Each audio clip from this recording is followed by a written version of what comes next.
কোরআনের আলো, আল হাদিসের আলো।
লিল্লাহে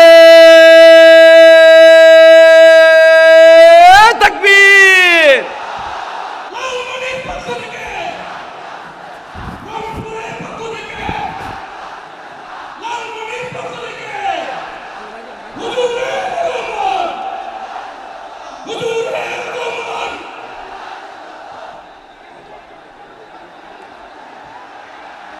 আমি একটু দেখতে চাই যে রংপুর বিভাগের কে কোন জেলা থেকে আপনারা এসেছেন।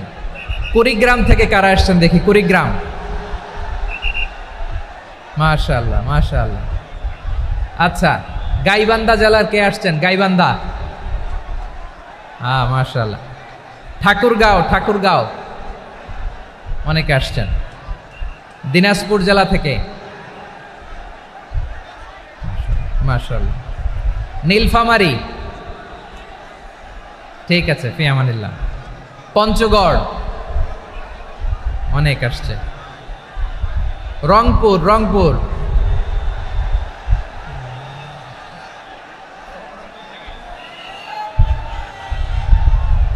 মাশাআল্লাহ। মাশাআল্লাহ, মাশাআল্লাহ।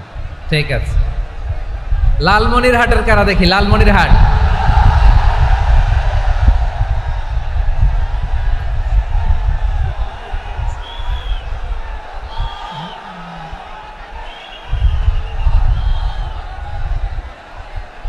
মাশাআল্লাহ, মাশাআল্লাহ,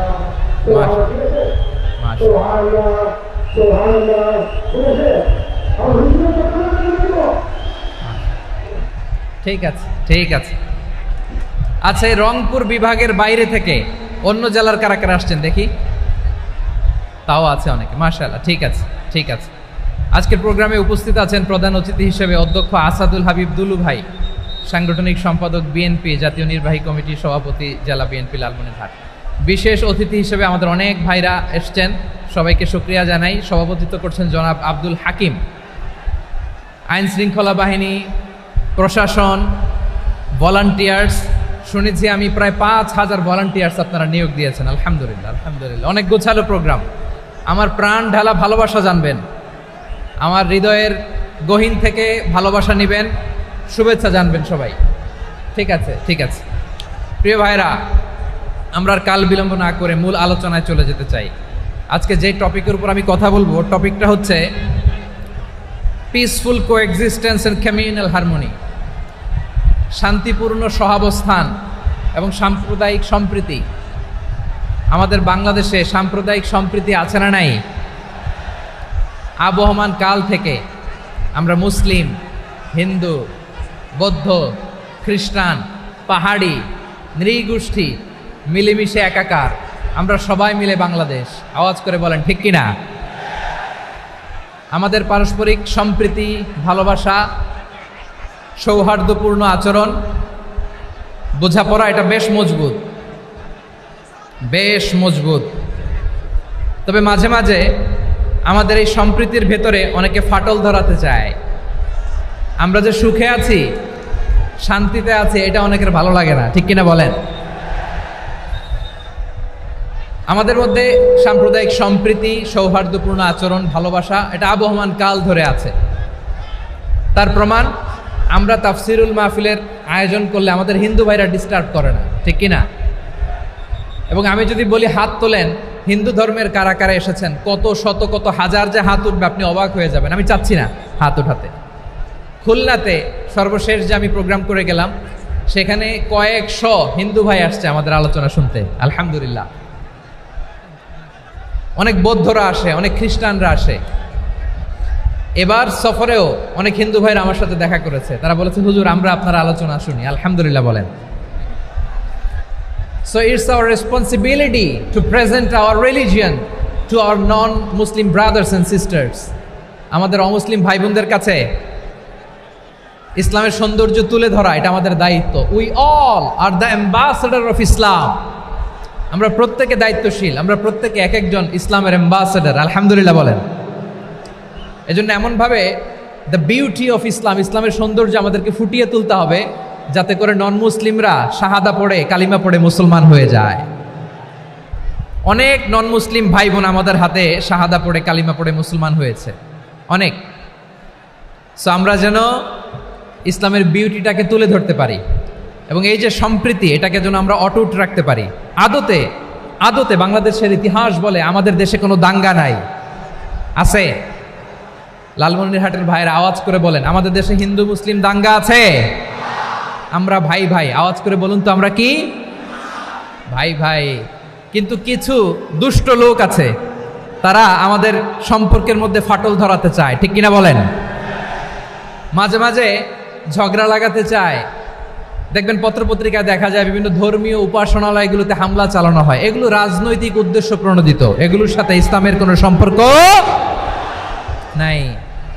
এজন্য এই দুর্বৃত্তদের ব্যাপারে আমাদের সাবধান থাকতে হবে। আমরা সবসময় যেমনি ঐক্যবদ্ধ, ইউনাইটেড, আমরা যদি এরকম ইউনাইটেড থাকি, এই সমস্ত দুর্বৃত্তদের কালো হাত ভেঙে দিতে আমাদের 1 ঘন্টাও লাগবে না। চিল্লায় বলো ঠিক কিনা? আমরা সংঘবদ্ধ থাকবো।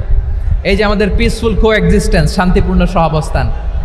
হিন্দুরা পূজা করে, যেদিন হিন্দুদের পূজা অনুষ্ঠান, আমরা ওই দিন তাফসির মাহফিল করি না, ঠিক কিনা বলেন?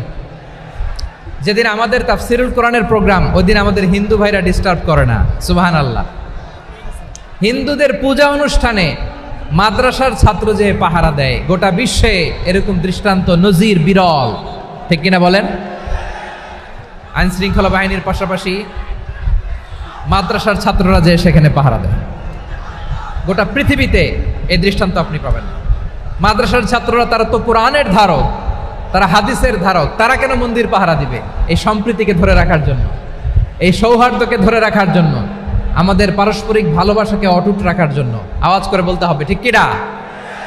এখন বলেন, আমাদের এই ভালোবাসা অটুট থাক, আমরা চাই কি চাই না? আমরা হিন্দু মুসলিম মিলেমিশে শান্তিপূর্ণ সহাবস্থান, সাম্প্রদায়িক সম্প্রীতি, লালমনিরহাটের ভাইয়ের আওয়াজ করে বলুন, এই সাম্প্রদায়িক সম্প্রীতি আমরা চাই কি চাই না? আল্লাহ এই দেশকে তুমি বরকতময় করো, বাংলাদেশকে তুমি শান্তিময় করো। আওয়াজ করে সবাই বলেন আমিন। এই জায়গাটাতে সামান্য একটু আওয়াজ হচ্ছিল, এটাও থেমে গেছে। আলহামদুলিল্লাহ, আলহামদুলিল্লাহ। এখন একেবারে everything is in my control. মাশাআল্লাহ। ঠিক আছে, আমি মূল আলোচনায় যাই। প্রিয় ভাইরা, আমি বলেছিলাম আমার আলোচনার বিষয় হচ্ছে শান্তিপূর্ণ সহাবস্থান, সাম্প্রদায়িক সম্প্রীতি। আমরা দেখব ইসলাম আমাদেরকে কি কি দিক নির্দেশনা দেয়। শান্ত হইতে হবে। খরগোশের কানের মতো কান দুটো আমার দিকে করে রাখেন। আমি এখনো উঠে যাব, হাত নাড়ায় লাভ নাই, আমি উঠে যাব। তাকায় থাকো আর কান খাড়া, আওয়াজ হবে না। হ্যাঁ, মাশাআল্লাহ, মাশাআল্লাহ, ঠিক আছে। আমরা দেখব যে রাসূল সাল্লাল্লাহু আলাইহি ওয়াসাল্লাম এই পিসফুল কোএক্সিস্টেন্সের জন্য আমাদের কি শিখিয়েছেন, কি কি গাইডলাইন দিয়েছেন। আমরা 1, 2, 3, 4 করে এগুলো আপনাদের সাথে শেয়ার করব। আমি আপনাদের খেদমতে সূরাতুল আনআমের 108 নম্বর আয়াত তেলাওয়াত করেছি। এখানে আল্লাহ রাব্বুল ইজ্জা ওয়াল জালাল তিনি ইরশাদ করছেন, ওয়ালা তাসুব্বুল্লাযীনা ইয়াদউনা মিন দুনিল্লাহি ফায়াসুব্বুল্লাহা আদওয়াম বিগাইরি ইলম কাযালিকা যায়্যান্না লিকুল্লি উম্মাতিন আমালাহুম সুম্মা ইলা রাব্বিহিম মারজিউহুম ফায়ুনাব্বিউহুম বিমা কানু ইয়ামালুন। রব্বুল আলামিন বলেন, গোলাম ও আমার ইমানদার বান্দারা, শোনো শোনো। ও আমার বিশ্বাসী বান্দারা, শোনো শোনো। লা তাসুব্বুল্লাযীনা ইয়াদউনা মিন দুনিল্লাহ ফায়াসুব্বুল্লাহা আদওয়াম বিগাইরি ইলম। ও আমার বিশ্বাসী বান্দারা, যারা আল্লাহকে ব্যতি রেখে, আল্লাহকে বাদ দিয়ে অন্য উপাস্যকে ডাকে, দেবীর পূজা করে, তোমরা খবরদার তাদের গালি দিও না। আওয়াজ করে বলেন, কি দিও না? আল্লাহ বলেন, ও বিশ্বাসীরা শোনো, যারা আল্লাহকে বেছে রেখে দেবীর পূজা করে, অন্য উপাস্যের পূজা করে, তাদেরকে ডাকে, ওই দেবতাদেরকে তোমরা গালি দিও না। যদি ওই দেবতাদেরকে গালি দাও, তাহলে ভুলবশত, শত্রুতাবশত তারা তোমাদের রব আল্লাহকে গালি দেবে, ঠিক কি না? তোমরা যদি তাদের দেবতাদের গালি দাও, ওরা রেগে তোমার আল্লাহরে গালি দিবে, তাহলে আল্লাহরে গালি খাওয়ানোর কারণ হয়ে গেলাম আমি, ঠিক কি না? বলেন।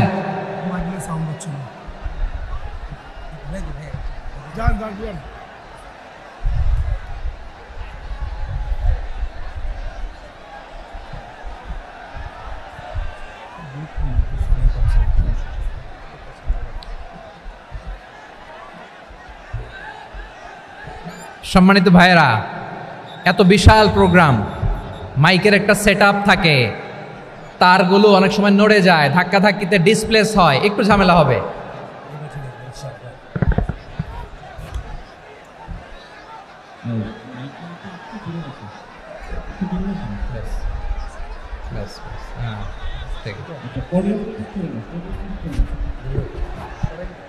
ঠিক আছে, একটু সমস্যা হবে মাঝে মাঝে। আপনারা শান্ত থাকলে, শান্ত থাকতে হবে। এইভাবে সাউন্ড নাই, এই নাই, এই বলতে বলতে আমার সময়ও নাই, উঠে যেতে হবে, এগুলো বোকামি। এই বিভাগীয় প্রোগ্রামগুলোতে যাই, চিৎকার চেঁচামেচি করে তোমরা আসো, সময় শেষ আমাকে উঠে যেতে হয়। আমরা তো বঞ্চিত হলাম। গুরুত্বপূর্ণ অনেক কথা শোনাবো তোমাদের, অনেক। প্রিয় ভাইরা, আপনারা শান্ত হয়ে বসুন, শান্ত হয়ে। রব্বুল আলামিন বলেন, খবরদার বিশ্বাসীরা, আল্লাহ ছাড়া যারা অন্যান্য উপাস্যদেরকে ডাকে, দেবতাদেরকে ডাকে, তাদেরকে তোমরা গালি দিও না। ওই সমস্ত দেবতাদেরকে যদি তোমরা গালি দাও তাহলে তারা আল্লাহকে গালি দিবে, ঠিক কিনা বলেন? আমরা দেবতাদের গালি দিলে ওরা আল্লাহকে গালি দিবে। রব্বুল আলামিন বলেন, খবরদার দেবতাদেরকে গালি দিও না, তাহলে ওরা তোমার রব আল্লাহরে গালি দেবে।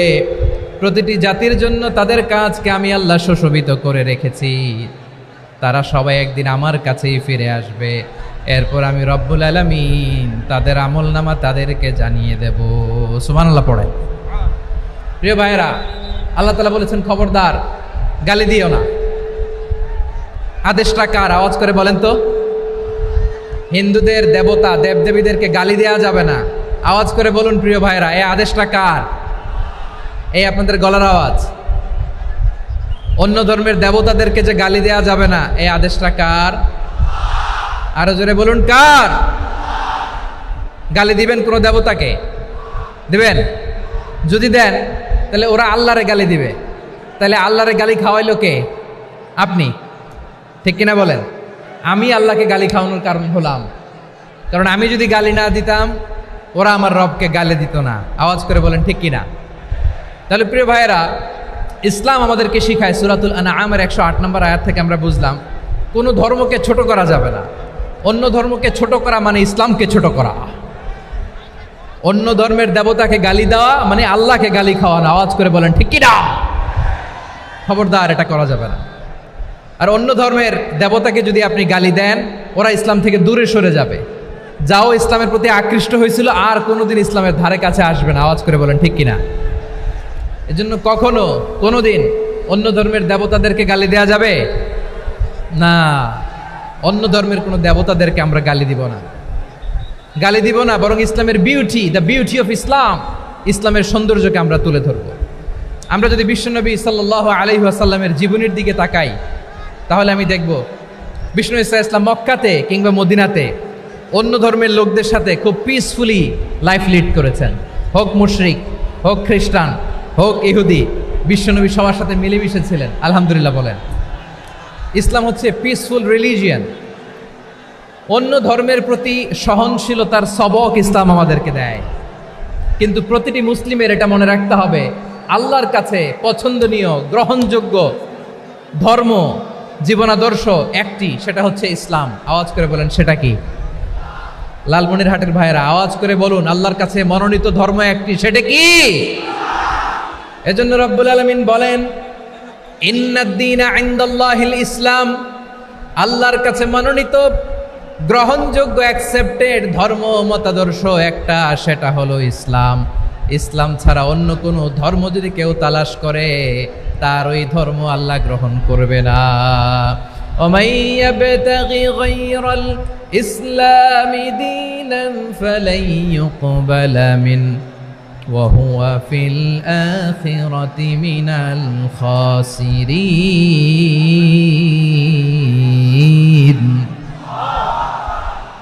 Whoever seek anything except Islam, that won't be accepted from him, and he will be loser in the day of judgment. কিয়ামতের দিন ইসলাম ছাড়া কেউ যদি অন্য কোনো ধর্ম তালাশ করেছে দুনিয়াতে, তার এই মতাদর্শ গ্রহণ করা হবে না। and he will be loser, সে হবে লুজার, ক্ষতিগ্রস্ত, হাই হাই কোম্পানির ম্যানেজার। ওর আমও শেষ, সালাও শেষ। আওয়াজ করে বলেন ঠিক কি না? এজন্য ইসলাম পেয়ে আমরা খুশি না বেজার? প্রত্যেক নামাজ শেষে আমরা আল্লাহরে বলি, আল্লাহ রাদিতু বিল্লাহি রাব্বা ওয়া বিল ইসলামি দীনা ওয়া বি মুহাম্মাদিন নাবিয়ান ওয়া রাসূলা। ও আল্লাহ, তোমারে রব হিসেবে পেয়ে আমরা খুশি। ও আল্লাহ, ইসলামকে ধর্ম হিসেবে পেয়ে আমরা খুশি। বিশ্বনবীকে আমাদের রাসূল পেয়ে আমরা খুশি। ঠিক কিনা বলেন? ইসলাম ছাড়া অন্য কোনো ধর্ম আমরা গ্রহণ করব না। ঠিক কিনা বলেন? আল্লাহর কাছে অ্যাকসেপ্টেড রিলিজিয়ান একটা, সেটা ইসলাম। তো বিশ্বনবী সাল্লাল্লাহু আলাইহি ওয়াসাল্লাম মক্কাতে কিংবা মদিনাতে খুব পিসফুলি এক্সিস্ট করেছেন। যে কোনো ধর্মের সাথে মিলেমিশে চলেছেন। তার প্রমাণ আমরা যদি রাসূল সাল্লাল্লাহু আলাইহি ওয়াসাল্লামের বায়োগ্রাফির দিকে তাকাই তাহলে দেখব তিনি মুশরিকদের সাথে পিস ট্রিটি করেছেন, শান্তি চুক্তি, পিস ট্রিটি, পিস এগ্রিমেন্ট। আপনারা হুদাইবিয়ার সন্ধির নাম শুনেছেন? আমার লালমনিরহাটের কলিজার টুকরা ভাইয়েরা, হুদাইবিয়ার সন্ধির নাম আপনারা শোনেন নাই?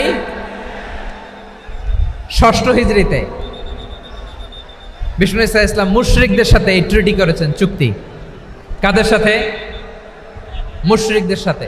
আমরা তো মুসলমান বসতে পারি না, আমরা দুই মুসলিম ভাই একসাথে বসে চা খেতে পারি না, গল্প করতে পারি না। বিষ্ণু ঈসা ইসলাম মুশরিকদের সাথে ট্রিটি করেছেন, হুদাইবিয়ার সন্ধি।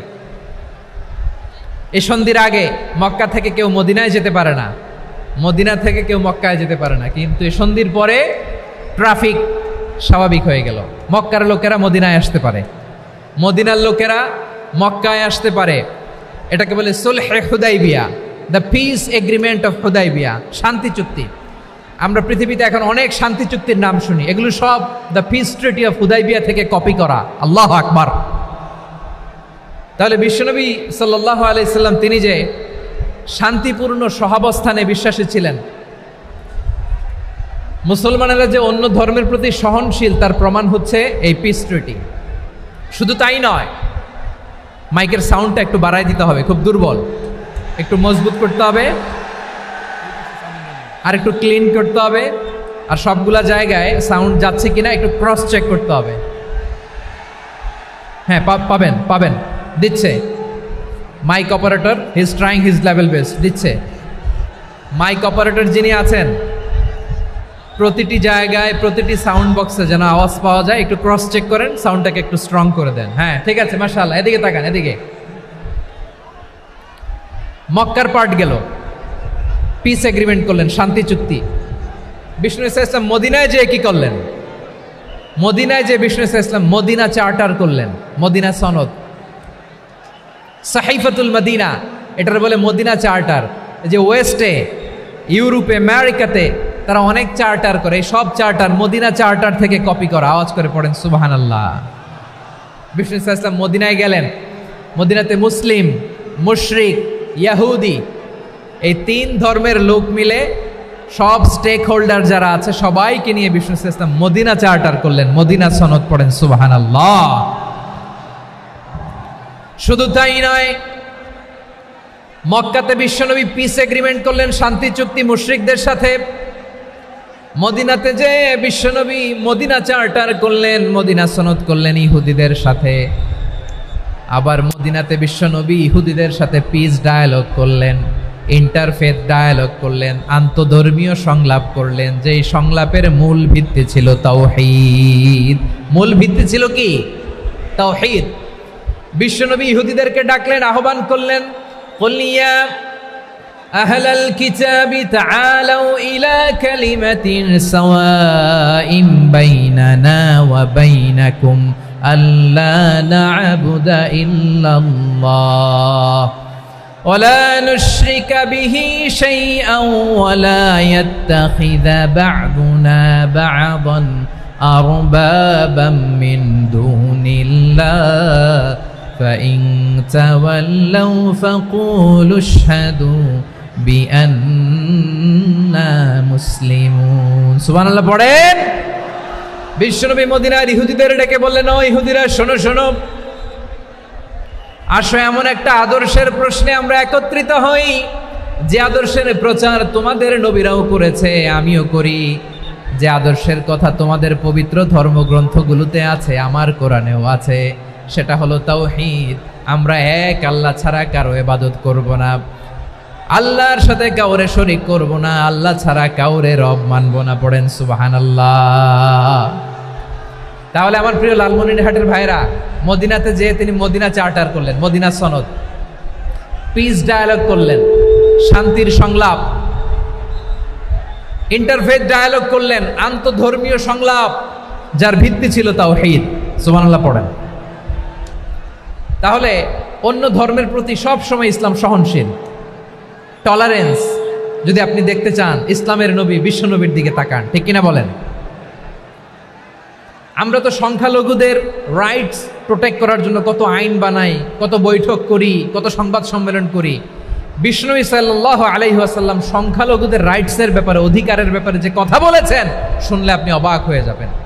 বিশ্বনবী বলেন, আলা মান যালামা মুআহাদান আও ইনতাকাসাহু আও কাল্লাফাহু ফাওকা তাআতিহি আও কাল্লাফাহু ফাওকা তাকাতিহি আও আখাযা মিনহু শাইআন বিগাইরি তিবি নাফসিন ওয়া আনা হাজিজুহু ইয়াউমাল কিয়ামা। খবরদার, জেনে রাখো, কেউ যদি কোনো সংখ্যালঘুর উপরে অত্যাচার করে, কোনো সংখ্যালঘুর প্রাপ্য থেকে যদি কেউ কাউকে ঠকায়, সংখ্যালঘুর উপর যদি কেউ কষ্ট দেয়, কোনো সংখ্যালঘুর সম্পদ যদি কেউ জোর করে কেড়ে নেয়, আমি কিয়ামতের দিন বিশ্বনবী ওই সংখ্যালঘুর পক্ষে আর ওই মুসলমানদের বিপক্ষে বাদী হয়ে দাঁড়াবো। সুবহানাল্লাহ বলতে পারলেন না? আল্লাহু আকবার। আপনি নামাজি, আপনি মুসল্লি, আপনি হাজী সাহেব, তাহাজ্জুদ পড়তে পড়তে কপালে দাগ ফেলে দিছেন, আপনার প্রতিবেশী হিন্দু, ভাবছেন আমার তো পাওয়ার আছে, ওর জমিটা দখল করি। বিশ্বনবী বলেন, কিয়ামতের দিন ওই হিন্দুর পক্ষে তোর বিরুদ্ধে আমি বাদী হয়ে দাঁড়াবো। পৃথিবীর কোন ধর্মে এরকম স্টেটমেন্ট পাবেন? পাবেন? আপনি ভাবছেন আপনি নামাজ পড়লে হাজী সাহেব কপালে দাগ ফেলায় দিলে আপনি সেলসেলায় জান্নাতে চলে যাবেন না? খবরদার। বিশ্বনবী বলেন, কোন সংখ্যালঘুর উপর যদি কেউ আক্রমণ করে, তার প্রাপ্য তাকে না দিয়ে যদি তাকে ঠকায়, তার উপর জুলুম করে, তার সম্পদ যদি কেড়ে নেয়, আমি নবী, তুমি মুসলিম হইতে পারো, মুসল্লি হইতে পারো, তার পক্ষে, তোমার বিপক্ষে আল্লাহর দরবারে বাদী হয়ে দাঁড়াবো। আচ্ছা, লালমনিরহাটের ভাইরা, কথা বুঝতে পারলে আওয়াজ করে উত্তর দেন। বিশ্বনবী যদি কারো বিপক্ষে দাঁড়ায় কিয়ামতের দিন, আই রিপিট, আমি আবারও বলছি, বিশ্বনবী যদি কিয়ামতের দিন কারো বিপক্ষে দাঁড়ায়, ও তো সেলসেলায়া জান্নাতি, তাই না? জান্নাতি না? যে নবীর সুপারিশ ছাড়া জান্নাতের গেটও দেখা যাবে না, ওই নবী যদি বলে তোর বিপক্ষে আমি বাদী হয়ে দাঁড়াবো, ওই জান্নাতে আর ঢোকার কোনো সুযোগ আমাদের থাকবে?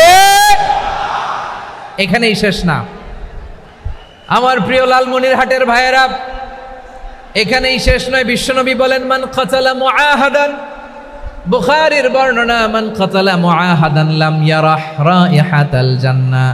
কেউ যদি, কোনো মুসলিম যদি অন্যায়ভাবে কোনো সংখ্যালঘুকে হত্যা করে, কোনো হিন্দুকে হত্যা করে, কোনো বৌদ্ধরে হত্যা করে, অন্যায়ভাবে কোনো মুসলিম যদি কোনো সংখ্যালঘুরে হত্যা করে, জান্নাতে যাওয়া তো দূরের কথা, ওই মুসলিম জান্নাতের ঘ্রাণও পাবে না।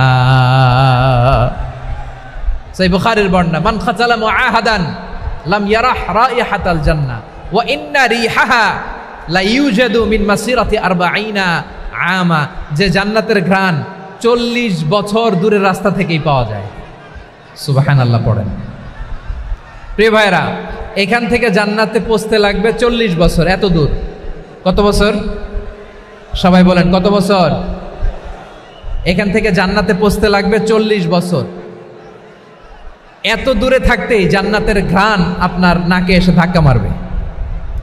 বিশ্বনবী বলেন, যে ব্যক্তি কোনো সংখ্যালঘুকে হত্যা করে, জান্নাতের ঘ্রাণ তো পাবেই, জান্নাতে তো ঢুকতে পারবেই না, জান্নাতের ঘ্রাণও তার নাকে লাগবে না। পড়েন নাউযুবিল্লাহ।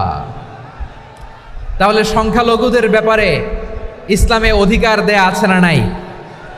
লালমনিরহাটের ভাইয়ের আওয়াজ করে বলেন, আমার সংখ্যালঘু হিন্দু ভাইদের রাইটস, অধিকার আমাদের ইসলামে প্রোটেক্টেড আছে না নাই? এখানেই শেষ না। বিষ্ণু ইসলাম আপনার অমুসলিম প্রতিবেশীর সাথে ভালো আচরণ করতে বলেছে। আমাদের হয় না, এটা মুসলিম পাড়া, ওটা বৌদ্ধ পাড়া, হয় না? অনেক সময় হয় না, এটা আমাদের মুসলিম পাড়া, ওইটা হিন্দু পাড়া, এরকম আছে না নাই? লালমনিরহাটে নাই না? আছে? হিন্দু যদি আপনার প্রতিবেশী হয়, কি করবেন? ওরে কষ্ট দিবেন নাকি? কেন? ও তো হিন্দু, ও তো আমার আল্লাহরে ডাকে না, ওরে কষ্ট দিলে জায়েজ হবে না? খবরদার। বিষ্ণু ইসলাম বলেন, মান কানা ইউমিনু বিল্লাহ ওয়াল ইয়াউমিল আখির ফালিউকরিম জারাহ। যে আল্লাহ বিশ্বাস করে আর আখিরাতে বিশ্বাস করে, সেজন্য প্রতিবেশীর সাথে ভালো আচরণ করে। সুবহানাল্লাহ। কলিজা জুড়ায় যায় না আমার নবীর কথাগুলো শুনলে? যে আল্লাহ বিশ্বাস করে, যে আখিরাতে বিশ্বাস করে, সেজন্য প্রতিবেশীর সাথে ভালো আচরণ করে। এখানে বলছে মুসলিম প্রতিবেশী, বলছে নামাজি প্রতিবেশী বলছে? আল্লাহওয়ালা প্রতিবেশী বলছে? না। প্রতিবেশী আস্তিক হোক নাস্তিক হোক, প্রতিবেশী মুমিন হোক মুশরিক হোক, প্রতিবেশী হইলেই তার সাথে ভালো আচরণের দরকার আছে না নাই? আমার প্রিয় লালমনিরহাটের ভাইয়েরা, বিষ্ণু ইসা ইসলাম ওনার ইহুদি প্রতিবেশীদের দেখাশোনা করতেন। আওয়াজ না শোনা যাক, আমারও তো দেখা যায়, তাকায় থাকেন, তাকায় থাকলে সওয়াব হবে। কোরআনের কথা যেখান থেকে হয় এদিকে তাকায় থাকলেই বরকত। তাকায় থাকেন। জি জি, মাইক, আমি তো আর মাইক ঠিক করতে আসি না এদিকে, এই মাইক ঠিক করব ওই মাইক ঠিক করব, ওদিকে পাইলট বলবে হুজুর চলে আসেন। জি বসুন বসুন, মাশাআল্লাহ, হ্যাঁ খুব শান্ত, ঠিক আছে। পুলিশ ভাইরা না খেয়ে দিনরাত আপনারা যাতে সুশৃঙ্খল একটা প্রোগ্রাম উপহার পান এটাই চেষ্টা করতেছে, আপনাদেরকে কষ্ট দিতে আসে নাই, একটু একটু সহযোগিতা করেন। জি মাশাআল্লাহ, হ্যাঁ ঠিক আছে। আমার প্রিয় ভাইরা, প্রতিবেশী আস্তিক হোক নাস্তিক হোক, মুসলিম হোক হিন্দু হোক, তার সাথে ভালো আচরণ করতে হবে। বিষ্ণু ইসা ইসলাম ওনার ইহুদি প্রতিবেশীর বাসায় যেতেন। কোন প্রতিবেশী? ইহুদি। আওয়াজ করে বলেন, কোন প্রতিবেশী? ইহুদি। এক ইহুদি কিশোর বিষ্ণু ইসা ইসলামের খেদমত করতে, ইহুদি ছেলে আমার নবীর খেদমত করতো, তারা ছিল নবীর প্রতিবেশী। তো অনেক দিন হয় ইহুদি ছেলেটা আসে না। বিশ্বনবী খোঁজ দিলেন, ঘটনা কি? একটা ইহুদি ছেলে না আমার খেদমতে আসতো, ছেলেটা কই? খোঁজ নিয়ে জানলেন ছেলেটা অসুস্থ। বিষ্ণু ইসা ইসলাম ওই ইহুদির বাড়িতে চলে গেলেন ওই ছেলেটাকে দেখা করার জন্য, ভিজিট করার জন্য। সুবহানাল্লাহ পড়বেন না? গেলেন, যে দেখে ইহুদি ছেলেটা মুমূর্ষ, যান যায় যায় ভাব, বিছানায় পড়ে আছে, তার বাবা দাঁড়ানো। বিশ্বনবী তার মাথার পাশে বসলেন, মাথায় হাত বুলিয়ে দিলেন, আর ছেলেটাকে বললেন আসলিম, হে ইহুদি ছেলে আসলিম, ইসলাম ধর্ম গ্রহণ করো। তো ছোট্ট ছেলে ভাবে আমরা ইহুদি, এখন ইসলাম ধর্ম গ্রহণ করলে আব্বা যদি বকা দেয়, ফানাযারা ইলা ওয়াজহি আবি, ছেলেটা তার বাবার চেহারার দিকে তাকালো, দেখি আব্বা কি কয়। আব্বা যদি বলে তাইলে ইসলাম ধর্ম গ্রহণ করবে। ইহুদি ছেলেটা তার বাবার দিকে যখন তাকালো, ওর বাবা বলে আতি আবুল কাসিম, আবুল কাসিম যা বলে তাই করো। আবুল কাসিম হচ্ছে বিষ্ণু ইসা ইসলামের একটা কুনিয়াত, উপনাম। আমার রাসূলের বড় ছেলের নাম ছিল কাসেম। যেমন দেখবেন আমাদের এলাকায় কারো ছেলের বড় ছেলের নাম যদি হয় আব্দুল্লাহ, এরা আব্দুল্লাহর বাপ বলে ডাকে। কারো বড় মেয়ের নাম যদি হয় ফাতেমা, এরা কি ডাকে? ফাতেমার বাপ বলে না? তো বিষ্ণু ইসা ইসলামের বড় ছেলের নাম ছিল কাসেম।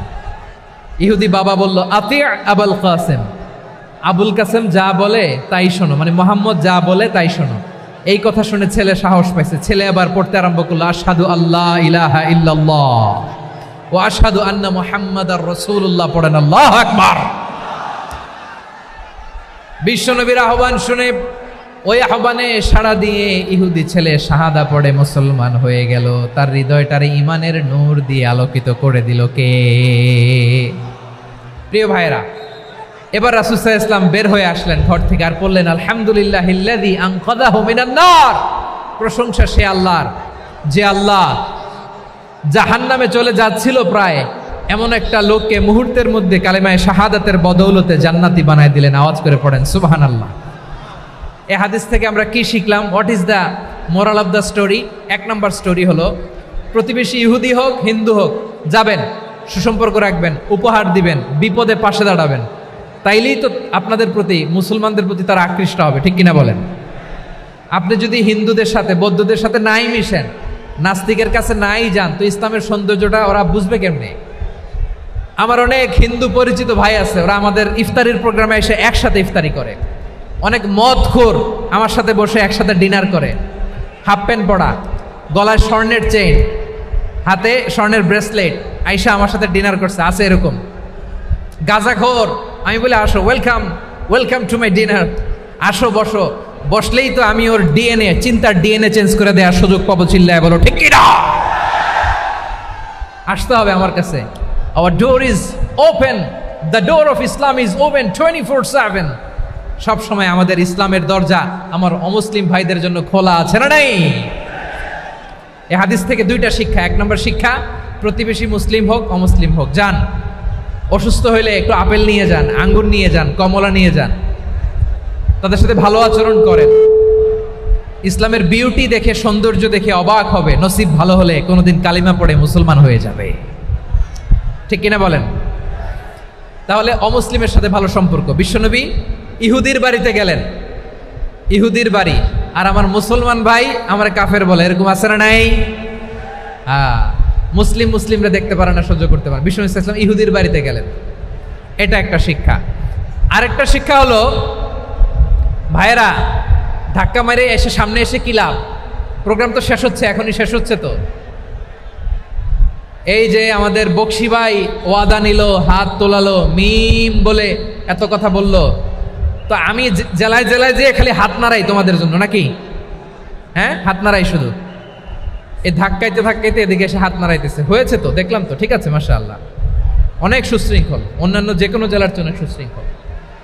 আমার দিকে তাকাও, আমার দিকে তাকাও, ঠিক আছে। এই যে দাঁড়িয়ে আছে, একটা ছেলে নড়ে না, দেখছেন? মাশাআল্লাহ, মাশাআল্লাহ, মাশাআল্লাহ। হ্যাঁ, এইভাবেই। আর কয়েকটা মজাদার কথা আছে, শোনো।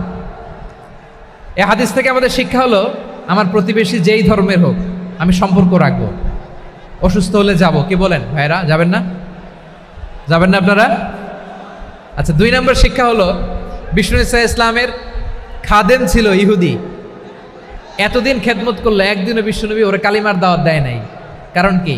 বিশ্বনবী একটা ভালো সময়ের অপেক্ষা করতেছিলেন, প্রপার টাইমিং। দায়ীর কাজ হচ্ছে দাঈ ইলাল্লাহ, সে হচ্ছে সুযোগ সন্ধানী। দায়ী সুযোগ খোঁজে, কখন দাওয়া দিলে ব্যাটে বলে হবে, ঝোপ বোঝে কোপ মারে, ঠিক কিনা বলেন?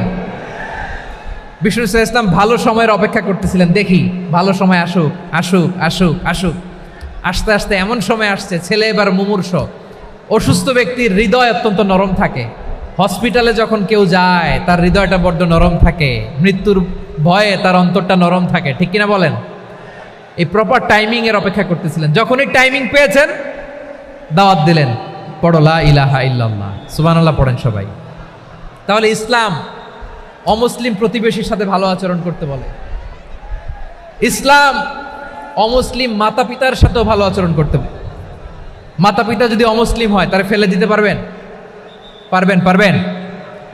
আমার লালমনিরহাটের ভাইরা, অনেক হিন্দু ছেলে আমাদের হাতে শাহাদা পড়ে মুসলিম হয়, কিন্তু ওর মা মুসলমান হয় নাই, বাবাও হয় নাই, এরকম আছে না নাই? তো ও হয়েছে মুসলিম, মা বাপ হিন্দু, এখন মা বাপ কি বাদ? হ্যাঁ, মা বাপ বাদ দেয়া যাবে? যেই মা আপনার 9 মাস 8 মাস পেটে ধারণ করলো, আপনার মায়ের নার ছেঁড়া ধন, আপনি ওই মারে বাদ দিতে পারবেন? যে মায়ের বুকের তাজা দুধ খেয়ে আপনি আজকে বাড়ন্ত তাজা তরতাজা, ওই মারে বাদ দেয়া যাবে? মায়ের এক ধারে দুধের দাম, কাটিয়া গায়ের চাম, পাপুষ বানাইলেও ঋণের শোধ হবে না, এমন দরদি ভাবে কেউ হবে না আমার মাহা গো। মায়ের এক ধারে দুধের দাম, কাটিয়া গায়ের চাম, পাপুষ বানাইলেও ঋণের শোধ হবে না, এমন দরদি ভাবে কেউ হবে না আমার মাহা গো, ঠিক কিনা? মাকে তো বাদ দেয়া যায় না। وَقَضَى رَبُّكَ أَلَّا تَعْبُدُوا إِلَّا إِيَّاهُ وَبِالْوَالِدَيْنِ إِحْسَانًا। আল্লাহ বলে, অবধারিত 2টা ভার্ডিক্ট তোমাদের জন্য, এক আল্লাহর ইবাদত করবা আর মা বাবার প্রতি ইহসান করবা। আদেশটা কার? মা বাবার প্রতি ইহসান করতে হবে। আমার মা হিন্দু হোক, ভালো আচরণ করতে হবে, বৌদ্ধ হোক, ভালো আচরণ করতে হবে। আমার যে সমস্ত হিন্দু ভাইয়েরা মুসলিম হয়েছ, তোমাদের মা বাবা এখনো মুসলমান হয় নাই, তাদের সাথে ভালো আচরণ করতে হবে। আপনাদের খেদমত নিজে করতে হবে, অথবা খেদমতের ব্যবস্থা করাই দিতে হবে। মান্থলি যে খরচ লাগে এটা দিতে হবে। আরে তুমি এখন মুসলিম, তোমার মা বাবা হিন্দু, এখনই তো সুযোগ ইসলামের সৌন্দর্য দেখানো। এখন মা বাবা যদি দেখে, আরে এটা হিন্দু থাকতে তো বদমাইশ ছিল, বেয়াদব ছিল, কি এমন ধর্ম সে গ্রহণ করলো যেটা গ্রহণের সাথে সাথে সে পাল্টে গেল? কি এমন ধর্ম সে গ্রহণ করেছে যেটা তার জীবনকে আলোকিত করে দিয়েছে? নসিব ভালো হইলে তারাও কালিমা পড়ে মুসলমান হয়ে যাবে। বিষ্ণু ইসলামের স্ত্রীর নাম ছিল আয়েশা রাদিয়াল্লাহু তাআলা আনহা, আবু বকর রাদিয়াল্লাহু তাআলা আনহুর মেয়ে। আবু বকর রাদিয়াল্লাহু তাআলা আনহুর আরেক মেয়ের নাম হচ্ছে আসমা। কি নাম? দুজনই আবু বকর রাদিয়াল্লাহু তাআলা আনহুর মেয়ে, আসমা আর আয়েশা। নাম দুইটা কেমন লাগে? আসমা নামটা কেমন লাগে? আয়েশা নামটা কেমন লাগে? সবার ভালো লাগে নাই? নাম দুটো আপনাদের ভালো লাগে? লালমনিরহাটে অনাগত যদি কন্যা সন্তান হয়, যদি মনে চায় আসমা রেখে দিতে পারবেন, যদি মনে চায় আয়েশা রেখে দিয়েন।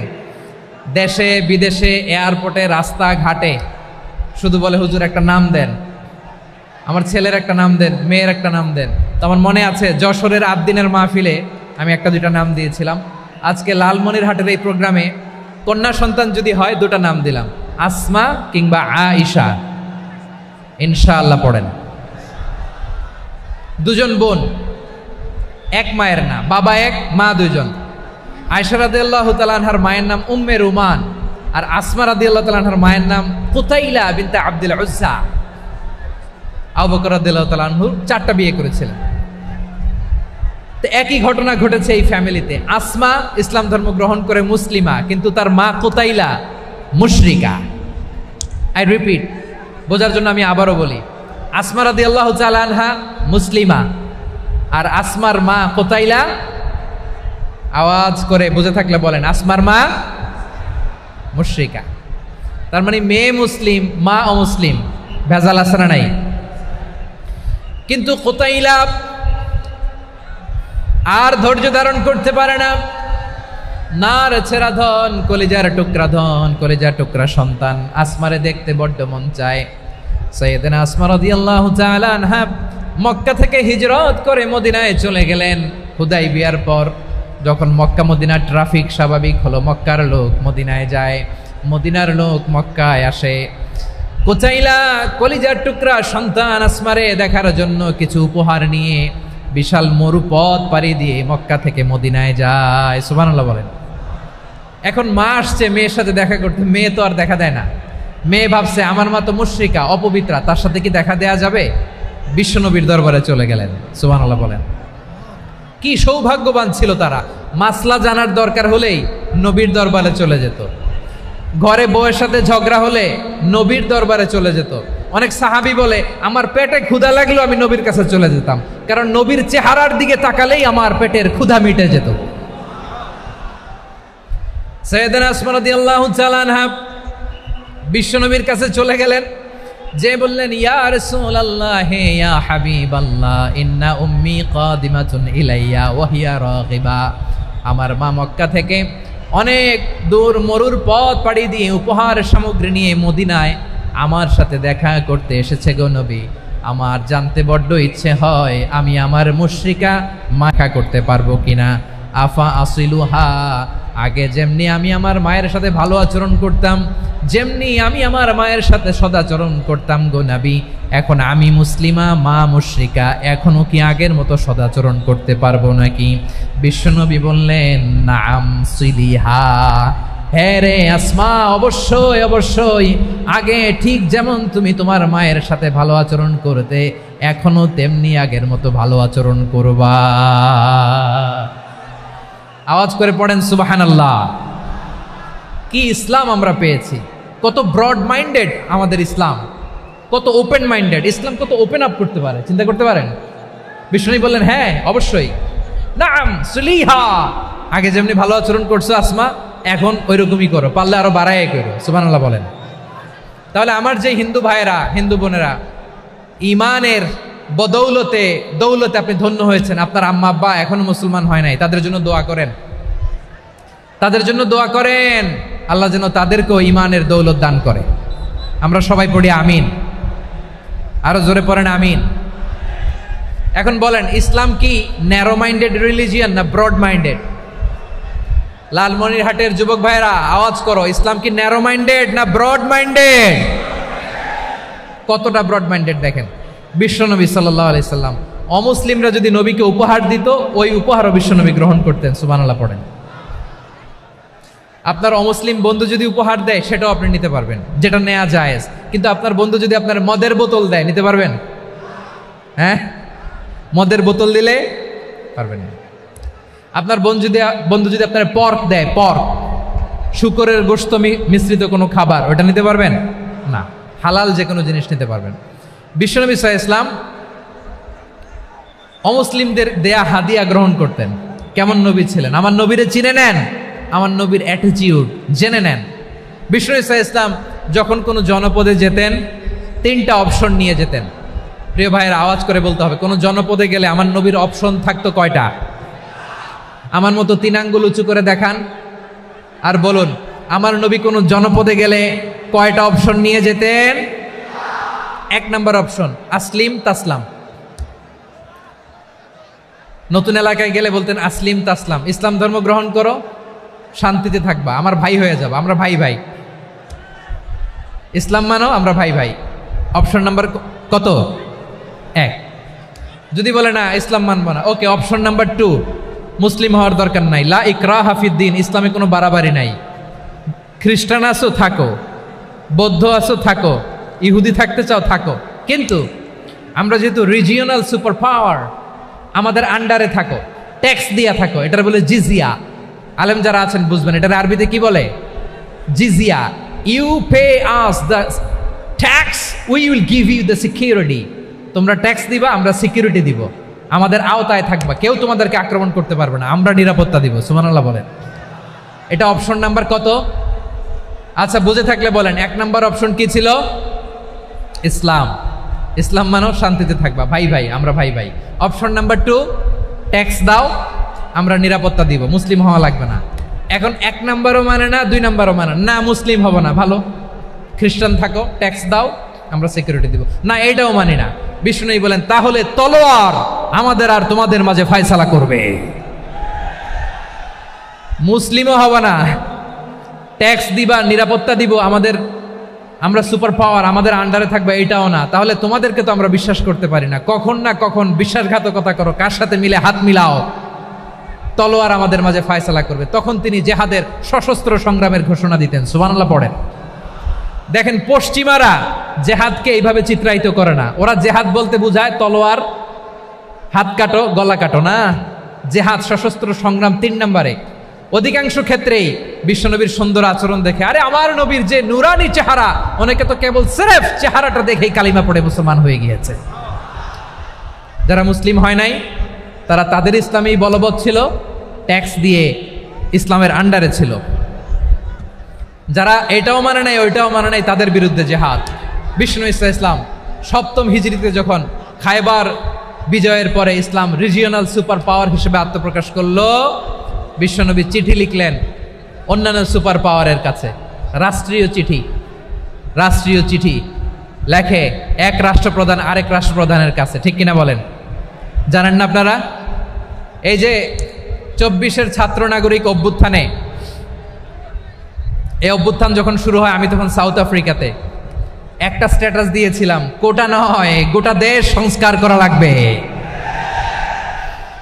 শুধু বাংলাদেশ নয়, সারা বিশ্বের বাংলা ভাষাভাষী লোকেরা এই আন্দোলনের সাথে সমর্থন তারা করেছে, এটাকে সাপোর্ট করেছে, তারা সমর্থন দিয়েছে।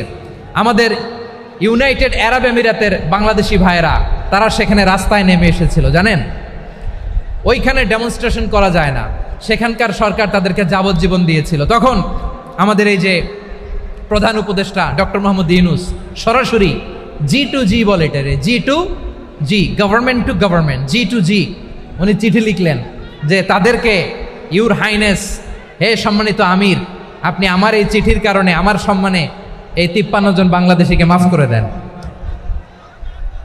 এই চিঠির বদৌলতে বেকসুর খালাস পেয়ে গিয়েছিল আমাদের ভাইরা। জানেন না এই ঘটনা আপনারা? তাহলে গভর্নমেন্ট টু গভর্নমেন্ট চিঠি দেওয়া হয়। 7ম হিজরিতে বিষ্ণু ইসলাম সব সুপার পাওয়ারের কাছে চিঠি দিলেন, রোমান সম্রাটের কাছে, পারস্য অধিপতির কাছে, মিশরের অধিপতির কাছে, সবার কাছে চিঠি লিখলেন। চিঠির ভাষা ছিল এরকম, মিন মুহাম্মাদিন রাসূলিল্লাহ ইলা মুকাওকিস আযীমিল কিবত, মুহাম্মদ রাসূলুল্লাহর পক্ষ থেকে মিশরের বাদশার কাছে, আসলিম তাসলাম, ইসলাম মানো, শান্তিতে থাকবা, সালামুন আলা মান ইত্তাবা আল হুদা, শান্তি তার জন্য যে হেদায়েতের অনুসরণ করে। সুবহানাল্লাহ পড়েন। তো এই চিঠি অনেকে ভালোভাবে রিসিভ করেছে, অনেকে এই চিঠি পাওয়ার পরে নবীর কাছে আবার ইন রিটার্ন উপহার পাঠিয়েছে। কি পাঠিয়েছে? উপহার। মিশরের বাদশাহ মুকাউকেস তিনি বিশ্বনবীকে বিশাল এক উপহারের ডালি পাঠিয়েছেন। মিশরের বাদশাহ মুকাউকেস ছিলেন ধর্মে খ্রিস্টান। লালমনিরহাটের ভাইয়েরা আওয়াজ করে বলেন, মিশরের বাদশাহ ধর্মে কি ছিল? খ্রিস্টান। কি উপহার দিয়েছিল আমার নবীকে? শুনতে মনে চায়? আওয়াজ নাই লালমনিরহাটের গলায়, শুনতে মনে যায়? 1000 স্বর্ণ মুদ্রা, 1000 স্বর্ণ মুদ্রা। 2টা খ্রিস্টান দাসী, একজনের নাম মারিয়া বিনতে শামাউন আল কিবতিয়া, আরেকজনের নাম সিরিন বিনতে শামাউন আল কিবতিয়া। একজন খ্রিস্টান দাস 20 থান কাপড় জামা বানানোর জন্য, আমরা নবী যেন সেলাই করে জামা বানাতে পারে এজন্য 20 থান কাপড়, 20 থান ফাইন গার্মেন্ট। সুবহানাল্লাহ পড়বেন না? এরপরে একটা গাধা যেটার নাম ছিল উফাইর, আর একটা খচ্চর, এটার নাম ছিল দুলদুল। খচ্চর চিনেন? গাধা আর ঘোড়ার ক্রসিং এ যে প্রাণীটা দুনিয়াতে আসে এটার খচ্চর বলে। তো এই যে সুপার পাওয়ার, খ্রিস্টান বাদশার কাছে নবী চিঠি লিখলেন, ওই খ্রিস্টান বাদশাহ আমার নবীকে উপহার দিল। বিশ্বনবী এই উপহারগুলো সানন্দে গ্রহণ করেছে। সুবহানাল্লাহ পড়বেন না? তাহলে অমুসলিম কেউ যদি আপনাকে উপহার দেয়, হালাল উপহার হলে আপনি গ্রহণ করতে পারবেন। অনুরূপভাবে পারস্যের বাদশাহ, রোম সম্রাট বিশ্বনবীকে উপহার পাঠিয়েছেন। আমার নবী সবগুলো উপহার, গিফট গ্রহণ করেছেন। সুবহানাল্লাহ বলেন। তাহলে প্রিয় লালমনিরহাট, আওয়াজ করে বলুন, ইসলাম কি ন্যারো মাইন্ডেড রিলিজিয়ন না ব্রড মাইন্ডেড? আম্মাজান আয়েশার কাছে মাসালা জানতে চায় মেয়েরা, হে আম্মাজান, অগ্নি উপাসকেরা তাদের ঈদের দিন নওরোজের সময় আমাদেরকে পাখি দেয়, নেওয়া যাবে? উনি বললেন, ওরা জবাই করে দিলে নেওয়া যাবে না, কিন্তু ওরা যদি ফলমূল এরকম খাবার দেয় এগুলো নেওয়া যাবে। তার মানে অমুসলিমদের দেয়া উপহার এটা গ্রহণ করা যায়। সুবহানাল্লাহ বলেন। শুধু তাই নয়, বিষ্ণু ঈসা ইসলাম অমুসলিমদের সাথে আর্থিক লেনদেনও করেছেন, ফিনান্সিয়াল ডিলিং করেছেন। অমুসলিমদের সাথে প্রয়োজনে আপনি ফিনান্সিয়াল ডিলিং করতে পারবেন। আমরা প্রায় দেখি বাজারের মিষ্টির দোকানগুলো আমার হিন্দু ভাইদের। লালমনিরহাটে মিষ্টির দোকান, দইয়ের দোকান কারা চালায়? হিন্দুরা চালায় না? তারপরে যে বারবার শপ, চুল কাটে যে নাপিত, অধিকাংশ নাপিতের দোকানে কারা? আমার হিন্দু ভাইরা। তা আপনি চুল কাটতে পারবেন কিনা? পারবেন কিনা বলেন? পারবেন। তার দোকান থেকে দই মিষ্টি কিনতে পারবেন কিনা? হ্যাঁ, আমার মুসলিম ভাইয়ের দোকান থাকলে ওইটারে আমি বেশি প্রায়োরিটি দিব, ঠিক কিনা? কিন্তু যদি তাদের সার্ভিস নিতে চান, প্রোডাক্ট নিতে চান, পারবেন। তার দলিল সহিহ বুখারী, আম্মা জান আয়েশা রাদিয়াল্লাহু তাআলা আনহা বলেন, ইশতারা রাসূলুল্লাহ সাল্লাল্লাহু আলাইহি ওয়াসাল্লাম মিন ইয়াহুদিয়িন তুআমান ওয়া রাহানাহু দিরআহু মিন হাদিদ। রাসূল সাল্লাল্লাহু আলাইহি ওয়াসাল্লাম এক ইহুদির কাছ থেকে, কার কাছ থেকে? সবাই বলে নাই কার কাছ থেকে? আমার নবী, পেয়ারা নবী এক ইহুদির কাছ থেকে জব কিনেছিল। জব, বার্লি, যেটা দিয়ে রুটি বানায়।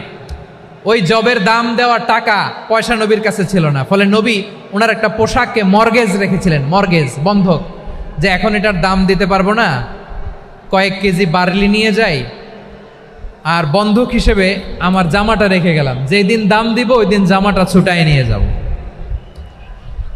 সুবহানাল্লাহ পড়বেন না?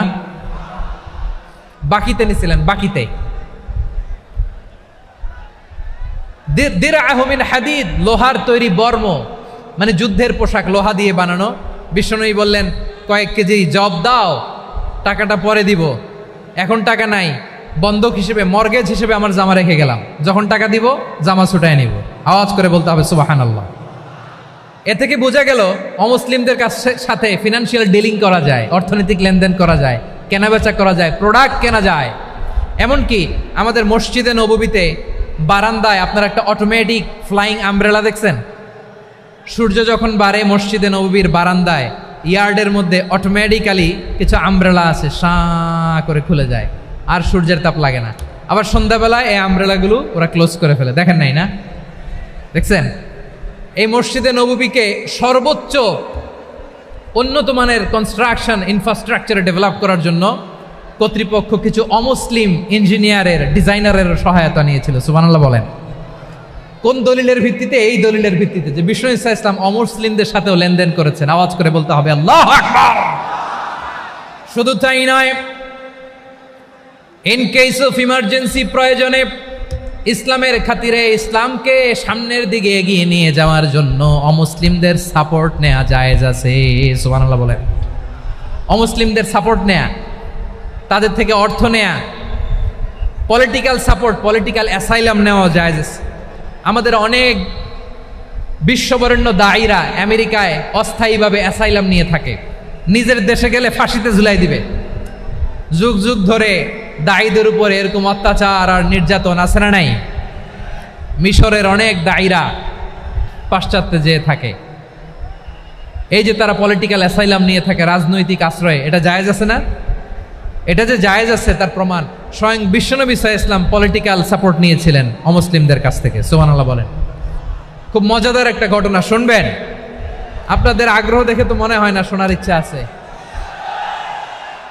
আছে আছে, গলায় জোর আছে। লিল্লাহি তাকবীর, লিল্লাহি তাকবীর, নারায়ে তাকবীর। মাশাআল্লাহ।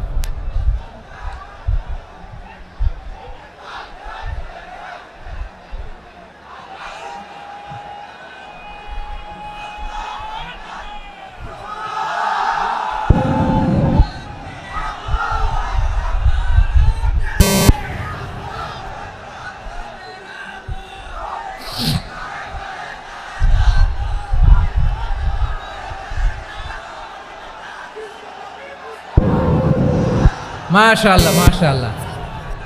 থামুন থামুন আমার ভাইরা। বিশ্বনবীর বয়স তখন প্রায় 51 বছর। কত বছর? বিশ্বনবীর সবচেয়ে কাছের মানুষ খাদিজা রাদিয়াল্লাহু তাআলা আনহা ইন্তেকাল করেছেন। বিশ্বনবী বড্ড কষ্ট পেলেন, হৃদয়টা ভেঙে খান খান। যিনি ঘরের ভেতরে বিশ্বনবীকে সান্ত্বনা দিতেন, ভালোবাসা দিতেন, বাইরে গেলে কুরাইশরা বকাঝকা করে, অত্যাচার করে, কিন্তু আম্মাজান খাদিজা রাদিয়াল্লাহু তাআলা আনহা ঘরটারে এমন শান্তির নীড় বানায় রেখেছেন, এই ঘরের ভিতরে ঢুকলে বিশ্বনবীর কলিজাটা ঠান্ডা হয়ে যেত। এজন্য রব্বুল আলামিন বলেন, খাদিজা, ও আমার বান্দি খাদিজা, জান্নাতে এমন স্পেশাল একটা ঘর আমি তোমার জন্য রেডি করে রেখেছি। ওই ঘরের মধ্যে কোনো আওয়াজ নাই, ওই ঘরের মধ্যে কোনো নয়েজ নাই, ওই ঘরে কোনো বিশৃঙ্খলা নাই। কারণ মক্কার জমিনে আমার নবী কুরাইশদের বিশৃঙ্খলা, নয়েজ আর ঝামেলাগুলোকে উপেক্ষা করে যখন তোমার ঘরের ভেতরে ঢুকতো, ঘরটারে তুমি শান্তির নীড়, ঠান্ডা, নীরব, নিস্তব্ধ, নিঝুম আর শান্তির নীড় বানিয়ে রেখেছ। এজন্য জান্নাতে স্পেশাল একটা শান্তির নীড় আমি তোমারে উপহার দেব। ওই প্রিয়তমা স্ত্রী খাদিজা ইন্তেকাল করলেন, বিশ্বনবীর হৃদয় ভেঙে খান খান। আবার ওনার চাচা আবু তালেব ইন্তেকাল করলেন, যিনি পলিটিক্যাল শেল্টার দিতেন নবীকে। কে দিতেন? আবু তালেবের ভয়ে, বিশ্বনবীর এই চাচার ভয়ে কোনো মুশরিক নবীর গায়ে হাত দেওয়ার সাহস পায় নাই। এখন স্ত্রীও নাই, চাচাও নাই, নবীকে আশ্রয় দেওয়ার কেউ নাই। নবীর চারদিকে অন্ধকার। নবী এখন কই যাবেন? আমার পেয়ারা নবী নতুন স্টেশন খুঁজতেছেন, নতুন দাওয়াতি প্ল্যাটফর্ম খুঁজতেছেন। তিনি যায়েদ বিন হারেসা রাদিয়াল্লাহু তাআলা আনহুকে নিয়ে মক্কার পাশের একটা নেইবরিং সিটি তায়েফে চলে গেলেন। কোথায় চলে গেলেন? লালমনিরহাটের ভাইয়ের আওয়াজ করে বলেন, কোথায় গেলেন? তায়েফে চলে গেলেন দিনের দাওয়াত দেওয়ার জন্য। কি দেওয়ার জন্য? নাকি জমি কিনতে গেছিলেন? জমি কিনতে? দুনিয়ার যশ খ্যাতির জন্য? নিজের কোনো লাভের জন্য? তায়েফবাসীদেরকে জাহান্নামের আগুন থেকে বাঁচানোর জন্য। আওয়াজ করে বলতে হবে ঠিক কিনা? বিশ্বনবী বিশাল মরুপথ, পাহাড়ি পথ পাড়ি দিয়ে তায়েফের মরুজমিনে গেলেন কোরআনের দাওয়াত নিয়ে, ইমানের দাওয়াত নিয়ে। কিন্তু তায়েফের লোকেরা বিশ্বনবীর দাওয়াতকে শুধু প্রত্যাখ্যান করেই থামে নাই, তারা বিশ্বনবীর সাথে অত্যন্ত খারাপ আচরণ করেছে। বিশ্বনবীকে শারীরিকভাবে হেনস্থা করেছে, আমার নবীকে শারীরিকভাবে অত্যাচার করেছে, আমার পেয়ারা নবীর গায়ে পাথর মেরেছে। বিশ্বনবীর গা বেয়ে ঝরঝর করে রক্ত ঝরেছে, নবী জামিনের মধ্যে লুটিয়ে পড়েছেন, আবার মেরেছে, আবার নবী হাঁটতে শুরু করলেন, পেছন থেকে আবার মেরেছে, আবার নবী রক্তাক্ত হয়ে জামিনের মধ্যে লুটিয়ে পড়লেন, আবার মেরেছে। বিশ্বনবীর মতো এত সুশ্রী মানব, বিশ্বনবীর মতো এত শুভ্র মানব, বিশ্বনবীর মতো এমন চমৎকার দেহাবয়ব দিয়ে রব্বুল আলামিন কাউকে বানান নাই। এরকম চমৎকার মানুষটাকে তারা তায়েফের ওই জমিনে রক্তাক্ত করেছে। বিশ্বনবী দুনিয়ার কোনো স্বার্থের জন্য সেখানে যান নাই, নিজের কোনো লাভের জন্য, প্রাপ্তির জন্য যান নাই, তায়েফবাসীদের জাহান্নামের আগুন থেকে বাঁচাতে গিয়েছেন। ঠিক কিনা বলেন? খেয়ে না খেয়ে দিন প্রচারের কাজে নিজেকে দিয়েছ বিলিয়ে, তায়েফের কাফিরেরা চিনল না সে আলো, দুষ্ট ছেলেদের পিছু দিল লেলিয়ে, পাথরের আঘাতে ক্ষত বিক্ষত হয়ে সারা শরীর থেকে রক্ত ঝরে। হে রাসূল তোমাকে ভুলি আমি কেমন করে, হে রাসূল তোমাকে ভুলি আমি কেমন করে। পারেন না আপনারা?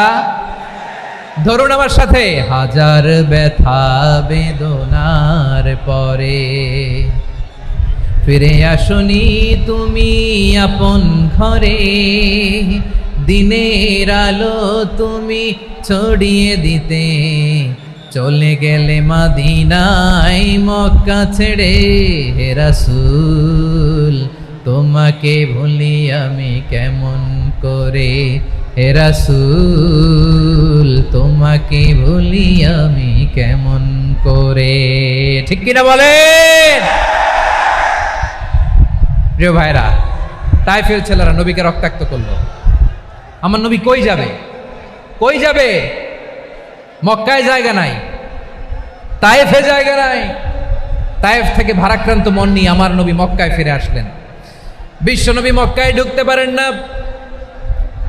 মক্কার মরুভূমির দিকে তাকিয়ে, উপত্যকার দিকে তাকিয়ে বিশ্বনবী ধা ধা করে কাঁদেন, ঝরঝর করে। নবীর চেহারা মোবারক থেকে চোখের পানিগুলো বেয়ে বেয়ে পড়ে। আমার জন্মস্থান, আমার শৈশব, কৈশোর, যৌবন কেটেছে এই মক্কায়, আমার এলাকায় আমি ঢুকতে পারি না। বিশ্বনবী মক্কার অনতি দূরে দাঁড়িয়ে জায়েদকে পাঠালেন, জায়েদ যাও দেখো কেউ আমাকে সাপোর্ট করার মতো আছে কিনা, যাও অমুকের কাছে যাও। জায়েদ গেলেন, তারাও প্রত্যাখ্যান করে ফিরিয়ে দেয়। বিশ্বনবী বললেন যাও অমুক লোকের কাছে যাও, তিনিও প্রত্যাখ্যান করে ফিরিয়ে দিলেন। কেউ বিশ্বনবীকে আশ্রয় দিতে রাজি হয় না। নিজ জন্মভূমিতে বিতাড়িত বিশ্বনবী, সর্বশেষ বিশ্বনবী বললেন যাও মুতঈম ইবনে আদির ঘরে যাও। মুতঈম ইবনে আদি মুশরিক, তার কাছে যাও। গেলেন, মুতঈম ইবনে আদি রাজি হয়ে গেল। সুবহানাল্লাহ বলেন। দেখেন, অনেক বিপদের সময়ও আমি নিজে সাক্ষী, সামাজিকভাবে, রাজনৈতিকভাবে কত ঝঞ্ঝা, কত ষড়যন্ত্র, কত কনস্পাইরেসি পাড়ি দিয়ে আমাদেরকে সামনে এগিয়ে যেতে হয়। এই শত্রুদের ভেতরেও একজনকে দাঁড় করিয়ে দেয় যে আল্লাহর কোরআনের জন্য রেডি হয়ে যায়। পড়েন সুবহানাল্লাহ। মুতঈম ইবনে আদি, আল্লাহ তার মনকে নরম করে দিলেন। মুতঈম বলে, মুহাম্মদ আমি তোমাকে আশ্রয় দিব। তার দুই ছেলেকে পাঠালেন, যাও খোলা তলোয়ার নিয়ে, স্কট দিয়ে, গার্ড অফ অনার দিয়ে মোহাম্মদকে মক্কায় ঢুকাও, আর বলো আমি আমান দেব। আমান কি দিব? আমান মানে সিকিউরিটি, নিরাপত্তা। সিকিউরিটি ছাড়া, আমান দেওয়া ছাড়া কেউ থাকতে পারতো না মক্কায়। দুই ছেলে বিষ্ণু ইসা ইসলামকে নিয়ে আসলো। নবী কাবার চারদিকে তাওয়াফ করলেন, নামাজ পড়লেন। আবু জাহেল, উতবা, শাইবা, ওয়ালিদ ইবনে মুগীরা সবাই দেখে, কেউ কিছু করতে পারে না। কারণ মুতঈম ইবনে আদি ঘোষণা দিয়েছেন আমি মুহাম্মদকে আমান দিয়েছি, মুহাম্মদের গায়ে যেন কেউ স্পর্শ না করে। আওয়াজ করে পড়েন সুবহানাল্লাহ। নবীর এই বিপদকালে মুহূর্তে মুতঈমের হৃদয়টারে নরম করে দিল কে? আচ্ছা, লালমনিরহাটের ভাইয়েরা বলেন, এই মুতঈম কি মুসলিম ছিল না মুশরিক? সবাই বলতে হবে মুসলিম না মুশরিক? তাহলে মুশরিকের কাছ থেকে নবী পলিটিক্যাল অ্যাসাইলাম, আধুনিক রাষ্ট্রবিজ্ঞানের ভাষায় পলিটিক্যাল অ্যাসাইলাম, যেটাকে বলে রাজনৈতিক আশ্রয়, ওনার আমান বা নিরাপত্তার এই ঘোষণায় তিনি মক্কায় ঢুকলেন। যতদিন নিরাপত্তা ছিলেন। মুতঈম যখন মারা গেল, বিষ্ণু ইসলাম হিজরত করে মদিনায় চলে গেলেন। সুবহানাল্লাহ। কিন্তু মুতঈম যে বিশ্বনবীর উপকার করছে এটা বিশ্বনবী ভুলে নাই। আমাদের অনেকে আছে উপকার করার পরে আর খেয়াল থাকে না, খাওয়ার পরে গলা দিয়ে নামলে আর খেয়াল থাকে না। এরকম আছে না নাই? আমার নবী বলে নাই, বদরের প্রান্তরে 70 জন কাফেরকে যখন বন্দি করে বিশ্বনবীর সামনে হাঁটু গেড়ে দাঁড় করানো হলো, বসানো হলো, 70 জন কাফের। কয়জন? বিশ্বনবী তাদের দিকে তাকিয়ে বললেন, সহিহ বুখারীর বর্ণনা, লাউ কানাল মুতঈম ইবনে আদি হাইয়ান সুম্মা কাল্লামানি হাউলাই নাতনা লা তারাকতুহুম লাহু। বদরের প্রান্তরে 70 জন বন্দি কাফিরের দিকে তাকিয়ে আমার নবী বললেন, আজকে মুতঈম ইবনে আদি যদি বেঁচে থাকতো আর তোমাদের 70 জনের ব্যাপারে যদি মুতঈম এক বাক্যে একটা সুপারিশ করত, তার সম্মানে আজকে তোদের সবাইরে আমি মাফ করে দিতাম। সুবহানাল্লাহ নাই? ওই যে চিল্লাচিল্লি যে কথা বোঝে নাই, কোন জিনিস মিস করছে ওরা নিজেরাও বোঝে নাই। বিশ্বনবী মুতঈমের এই সাহায্যের কথা বলে নাই। 70 জন মুশরিক হাঁটু গেড়ে বসা, নবী চাইলে এখনই এক্সিকিউশন অর্ডার দিতে পারে। তিনি বললেন, আজকে যদি মুতঈম বেঁচে থাকতো আর মুতঈম যদি তোদের জন্য সুপারিশ করতে, এই আবর্জনাগুলোর ব্যাপারে সুপারিশ করতে, আমি মুহূর্তেই তোদেরকে এমনি মাফ করে দিতাম। এবার বলেন, ইসলাম কি ন্যারো মাইন্ডেড না ব্রড মাইন্ডেড? শুধু তাই নয়, যাকে যে সম্মান দেয়ার আমার নবী দিতেন, হোক আস্তিক হোক নাস্তিক, হোক মুসলিম হোক অমুসলিম। বিষ্ণু ইসা ইসলাম যখন রোমান সম্রাটের কাছে চিঠি লিখেছেন, আমার প্রিয় লালমনিরহাটের ভাইরা, অল্প কয়েক মিনিট কয়েকটা জরুরি কথা বলবো, এদিকে তাকান, এদিকে তাকান। রোমান সম্রাটের কাছে বিশ্বনবী যখন চিঠি লিখলেন মিন মুহাম্মদ রাসূলিল্লাহ ইলা হিরাকলা আযীমির রোম, মুহাম্মদের পক্ষ থেকে হিরাক্লিয়াসের কাছে, যিনি হচ্ছেন আযীমির রোম। এটা নবী নিজ থেকে বানায় লিখছেন অতিরিক্ত সম্মান দিয়ে। কোন রাষ্ট্রপ্রধান যখন আসে তাদেরকে আমরা কি বলি জানেন? তার নামের শেষে HE এটা লিখতে হয়, H.E. মানে হিজ এক্সেলেন্সি। কি লেখে? হিজ এক্সেলেন্টি, অথবা ইউর হাইনেস, ইউর ম্যাজেস্টি। দেখেন, বিশ্বনবী সাল্লাল্লাহু আলাইহি ওয়াসাল্লাম সব নবীদেরও নবী, তিনি একজন মুশরিক খ্রিস্টান সম্রাট রোমান সম্রাটের কাছে চিঠি লিখতে যেয়ে লিখতেছে, ইলা হিরাকলা আযীমির রোম, হিরাক্লিয়াসের কাছে আমার চিঠি, যিনি রোমের আযীম, হিজ হাইনেস, মানে রোমের অনেক সম্মানিত এক বাহাদুর। আওয়াজ করে বলেন সুবহানাল্লাহ। তার মানে যাকে যে সম্মান দেয়ার এটা বিশ্বনবী দিতেন। এমনকি যে ইহুদিরা ভালো ছিল, এই ইহুদিদেরও প্রশংসা করেছেন বিশ্বনবী মুহাম্মদুর রাসূলুল্লাহ সাল্লাল্লাহু আলাইহি ওয়াসাল্লাম। এক ইহুদির প্রশংসা করেছেন বিশ্বনবী। ইহুদির কার? আমি তো আমার ভাইয়ের প্রশংসা করি না, আমি তো এক আলেম আরেক আলেমরে স্পেস দেই না, আমি তো এক দায়ী আরেক দায়ীর সাথে বসতে চাই না। আমার নবী ইহুদির প্রশংসা করে। কার প্রশংসা? ওই ইহুদির নাম ছিল মুখাইরিক। সিরাত গ্রন্থ ঘাটলে পাবেন। তিনি বলেছেন, মুখাইরিক খাইরু ইয়াহুদ, Mukhayriq is the best of the Jews. জুইশদের মধ্যে সে সবচেয়ে ভালো। কেন প্রশংসা করলেন তার? এর কারণ মদিনা চার্টারে কথা ছিল, সব ধর্মের মুসলিম মুশরিক ইহুদিরা মিলে মদিনাকে রক্ষা করবে। কিন্তু 3য় হিজরিতে যখন উহুদের যুদ্ধ শুরু হলো, সবার কথা ছিল যেই আক্রমণ করে আমরা মদিনাকে বাঁচাবো। কোন শহরকে বাঁচাবো? মদিনাকে। কিন্তু কুরাইশরা যখন অ্যাটাক করলো, ইহুদিরা আর আসে না, ইহুদিরা আর বেরোয় না। বিষ্ণু বললেন, ওহে ইহুদিরা, তোমরা না চুক্তি করলে আমার সাথে যে মদিনা বাঁচাতে সবাই ঝাঁপিয়ে পড়বো, আসো। একটা ইহুদিও বেরোয় না, কেউ আসে নাই সেদিন, একজন ছাড়া। তার নাম মুখাইরেক। তার নাম কি? মুখাইরেক বাহাদুরের মতো ঘোড়সাওয়ার হয়ে বেরিয়ে গেলেন এবং বললেন, গোটা ইহুদি সাম্রাজ্যের একজনও যদি না আসে, আমি মুখাইরেককে কেউ ঘরে আটকে রাখতে পারবে না। বেরিয়ে আসলেন, এসে বললেন, আমি মুহাম্মদের পক্ষে যুদ্ধ করব। আমি মারা গেলে আমার সম্পদ আমার উত্তরাধিকারীরা পাবে না, আমার সম্পদ তোমরা মুহাম্মদকে দিয়ে দিবা। সুবহানাল্লাহ বলেন।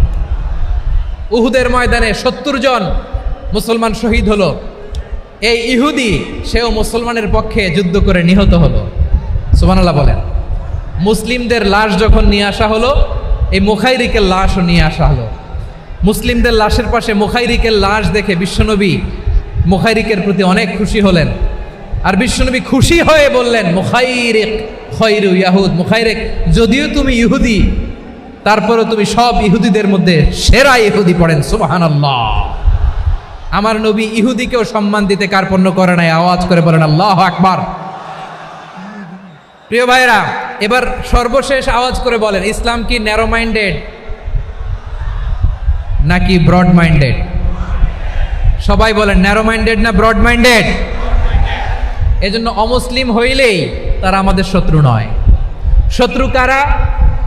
এই লালমনিরহাটের ভাইয়েরা শোনেন, শত্রু কারা? যে সমস্ত অমুসলিম আমাদেরকে নিশ্চিহ্ন করে দিতে চায়, যে সমস্ত অমুসলিম আমাদের ভূখণ্ড থেকে আমাদেরকে তাড়িয়ে দিতে চায়, যে সমস্ত অমুসলিম আমার ধর্ম নিয়ে তুচ্ছতাচ্ছিল্য করে চিল্লায় বলেন ঠিক কিনা, তারা আমাদের শত্রু। সাধারণ অমুসলিমরা আমার শত্রু নয়। এই যে হিন্দুরা থাকে এরা আমার ভাই, বৌদ্ধরা আমার ভাই, খ্রিস্টানরা আমার ভাই, ইহুদিরা আমার ভাই। তারা দিনই ভাই নয়, তারা মায়ের পেটের ভাই নয়, তারা মানবিক দিক থেকে ভাই। ও মানুষ, আমিও মানুষ। ইসলাম মানুষকে সম্মান করে, চিল্লায় বলো ঠিক কিনা।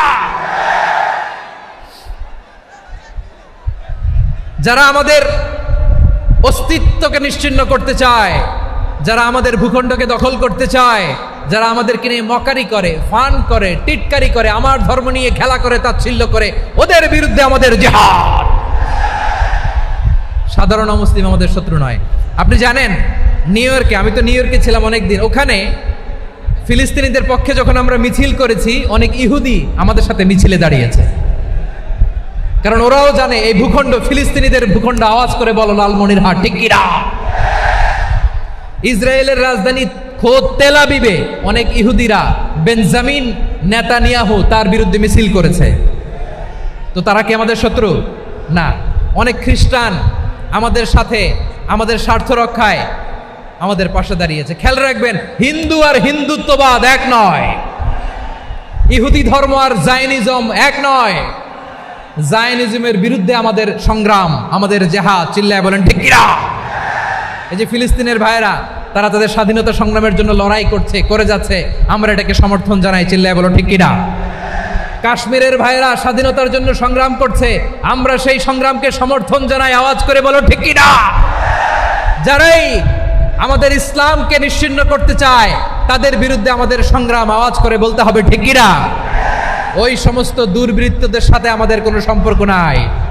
আমরা যদি ঐক্যবদ্ধ থাকতে পারি, ওই দুর্বৃত্তরা চান্স পাবে না। আমরা ঐক্যবদ্ধ থাকতে রাজি আছি। লালমনিরহাটের ভাইয়েরা, আমরা ঐক্যবদ্ধ থাকলে ওই দুর্বৃত্তদের কালো হাত ভেঙে দিতে আমাদের সময় লাগবে না। তাদের কালো হাত ভেঙে দিতে রাজি আছে মুসলমান? কারা কারা রাজি? দু হাত তুলে দেখাও।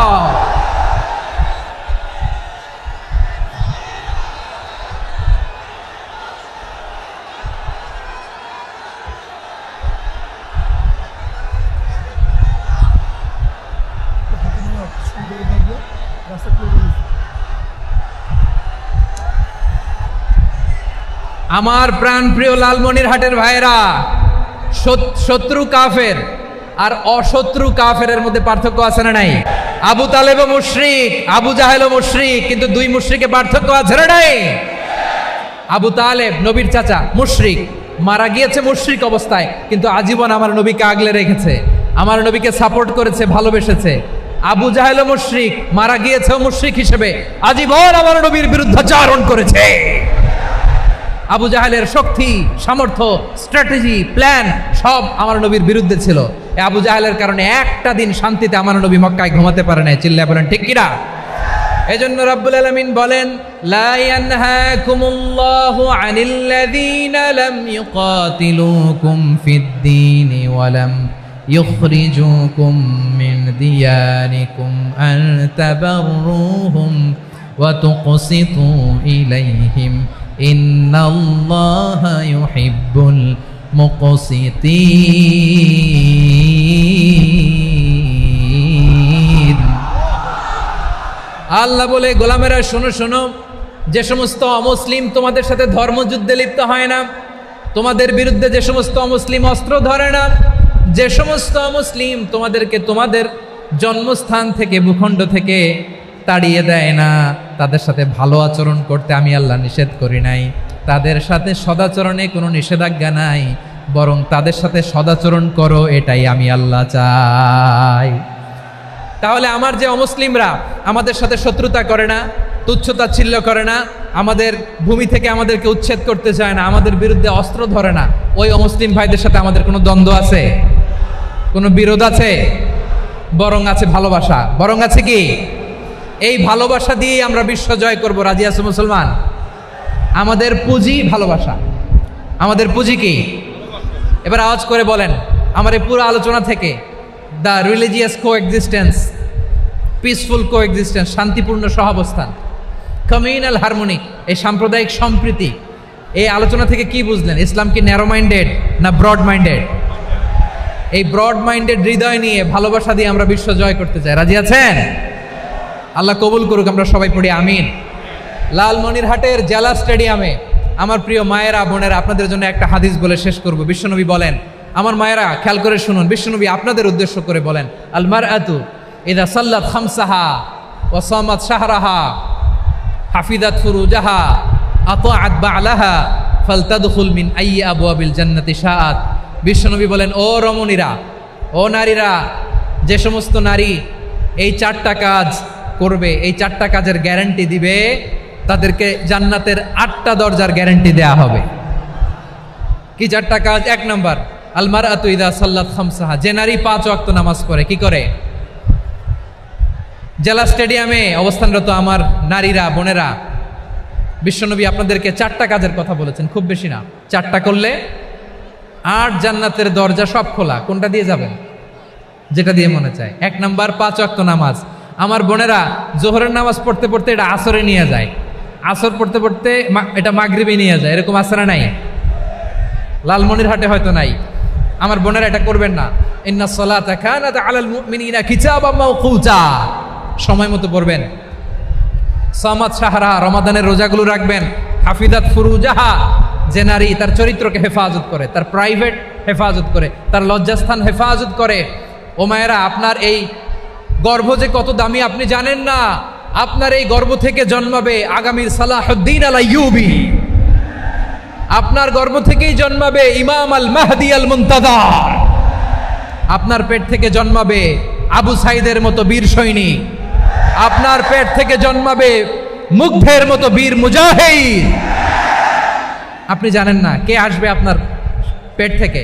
সময়টাকে কাজে লাগান, ইসলামকে বুঝেন, মানেন, আমাদের ইসলামিক লেকচারগুলো শোনেন। আমরা যে বার্তাগুলো, ইনস্ট্রাকশনগুলো, দিক নির্দেশনাগুলো আপনাদের খেদমতে রাখি, এগুলো মেনে চলুন। আপনিই পারেন আপনার ঘরটাকে জান্নাতের টুকরা বানাতে। একটা family, it's a very big institution and you are the MD, the managing director of this institution. চিল্লায় বলেন ঠিক কিনা? চাইলেই পারেন ঘরটারে জান্নাতের টুকরা বানাতে। 5 ওয়াক্ত সালাত, রমাদানের রোজা, নিজের চরিত্রের হেফাজত, ও আতাআত বা'লাহা, স্বামীর আনুগত্য। এটাতে অনেকে ভুল করে থাকে। হায় রে আমার বোনেরা, স্বামীর আনুগত্যকে এটা নিজের অপমান মনে করবেন না। আপনার স্বামী আপনার সবচেয়ে বড় গার্ডিয়ান, তিনি আপনার সবচেয়ে ভালো চায়। নারী কখনো গার্ডিয়ানশিপের বাইরে থাকতে পারে না। হয় আপনি বাবার গার্ডিয়ানশিপের ভেতরে, বাপ না থাকলে ভাই আপনার গার্ডিয়ান, ভাই না থাকলে চাচা গার্ডিয়ান, বিয়ের পরে আপনার স্বামী আপনার গার্ডিয়ান। শরিয়া সম্মত স্বামীর আদেশগুলো আপনি মেনে চলবেন, কিন্তু শরিয়া বিরুদ্ধ কোনো আদেশ মানতে আপনি বাধ্য নয়। আওয়াজ করে বলুন সবাই ঠিক কিনা? এই 4টা কাজ যদি কোনো নারী করে, বিশ্বনবী বলেন জান্নাতের 8টা দরজা খোলা। তোমার যেটা দিয়ে মনে চায় সেটা দিয়ে জান্নাতে তুমি এন্ট্রি নিতে পারবা। আমরা এখানে লালমনিরহাটের সোহরাওয়ার্দী ময়দানে আজকে যেমন একত্রিত হতে পারলাম, আল্লাহর জান্নাতেও যেন একত্রিত হতে পারে। আল্লাহ তুমি তৌফিক দান করো। আল্লাহ আমার এই কলিজার টুকরা যুবক ভাইদেরকে তুমি ওমরে ফারুকের মতো কবুল করো। জেলা স্টেডিয়ামে অবস্থানরত আমার মা বোনদেরকে তুমি ফাতেমার মতো, খাদিজার মতো কবুল করো। আমাদের কলিজার টুকরা সন্তানদেরকে তুমি সালাহুদ্দিন আল আইয়ুবীর মতো কবুল করো। এই যে ইসলামিক সোসাইটি লালমনিরহাটকে আল্লাহ তুমি কবুল করো। আল্লাহ যে কথাগুলো বললাম এগুলো প্রথমে আমাকে, আমার সব ভাইদেরকে আমল করার তৌফিক দান করো।